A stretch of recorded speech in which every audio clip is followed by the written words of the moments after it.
Una historia de Europa, de Arturo Pérez Reverte. Los romanos eran gente dura y sensata. Aniquilada Cartago, dueños del mundo mediterráneo, aplicaron sus puntos de vista tanto en la metrópoli como en los lugares donde se instalaban, tras conquistarlos, con la intención de quedarse con ellos para siempre.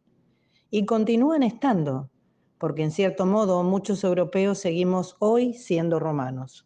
Su lengua, el latín, la escribían con un alfabeto que al principio tuvo solo 21 letras.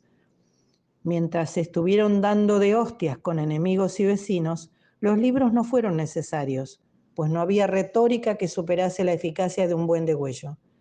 Pero a medida que dejaban de ser una sociedad elemental para convertirse en otra compleja, empezaron con el derecho y luego pasaron a la literatura y la historia. La importancia que el libro en sus formas de entonces adquirió a partir del siglo I a.C. fue enorme.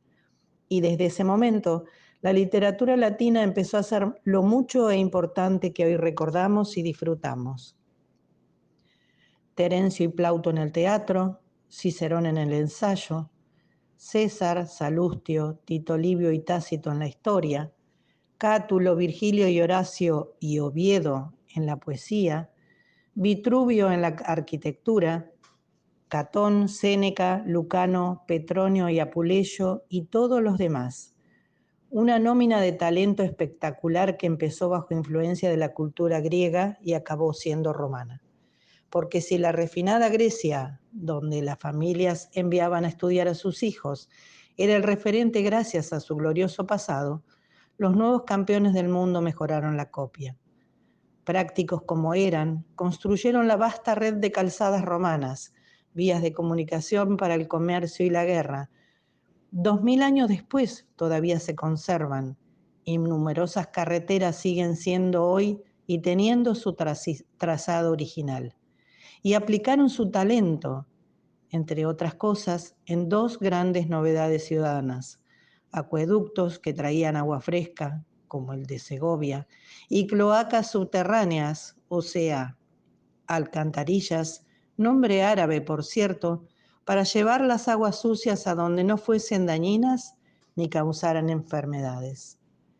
Y ya metidos en arquitectura, lo cierto es que embellecieron tanto las ciudades de la península itálica como las de las provincias y lugares donde se asentaron. Gracias a eso hay ruinas romanas, incluso edificios casi intactos en lugares insospechados de Europa, cercano Oriente y Norte de África. De ese modo, la República creció hasta hacerse tan poderosa que cobraba tributos por todos lados. Sus naves surcaron el Mediterráneo llevando y trayendo aceite, vino, salazones y trigo. Los esclavos eran comercio y mano de obra, y todo eso se convirtió a Roma en la ciudad más rica e importante del mundo. Los senadores y millonetis tenían su clientela, pelotilleros que trincaban de ellos y acudían cada mañana a saludarlos a casa, los escoltaban al foro y votaban lo que les ordenaban. La pasta le salía a clase pudiente por las orejas y se invertía en obras públicas, templos, termas, circos y anfiteatros. La arquitectura fue ultramoderna y revolucionaria. Lo de circos y anfiteatros no era cosa menor, pues servían para tener contento al pueblo. Cuando había malestar social, se organizaba un espectáculo con fieras zampándose a condenados de muerte, crucifixiones, carreras de cuadrigas o combates de gladiadores. Y todos se quedaban más a gusto que un arbusto, tranquilitos y a dormir. Lo mismo que hoy somos hinchas de equipos de fútbol, los romanos ya eran de aurigas y gladiadores famosos. Los hombres los adoraban y las señoras se los rifaban.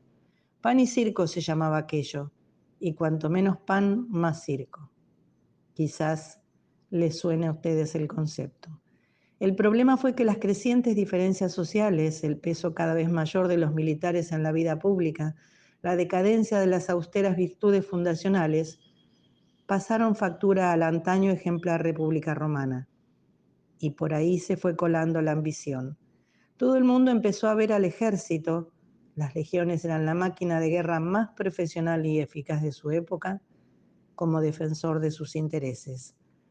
Las clases altas adulaban a los generales y para los soldados, que sus jefes tuviesen poder significaba mejores botines y buenos repartos de tierra al jubilarse.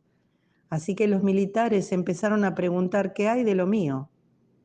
La idea de que la autoridad de un hombre providencial podía ser más eficaz que los tejemanejes de la política ciudadana empezó a cuajar peligrosamente.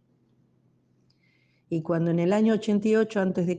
el general Sila marchó sobre Roma con sus legiones, la república quedó herida de muerte y la expresión bellum civile, guerra de los ciudadanos, entró para siempre en los diccionarios.